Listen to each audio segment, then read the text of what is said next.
Pinupuri ka namin, O Diyos, Ama, Anak, at Espiritu Santo.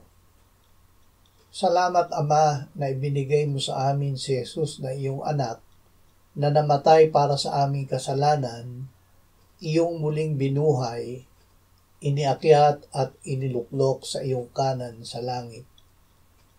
Salamat na ibinigay mo sa amin ang iyong banal na Espiritu, at sa pamamagitan niya ay ibinuhos mo ang iyong pag-ibig sa aming puso. Salamat, Ama, na kami na sumasampalataya sa iyong anak ay ibig mong maging isa gaya mo na nasa iyong anak at ang iyong anak na nasa iyo.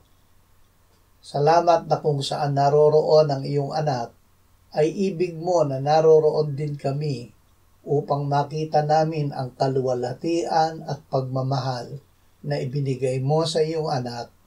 Amen.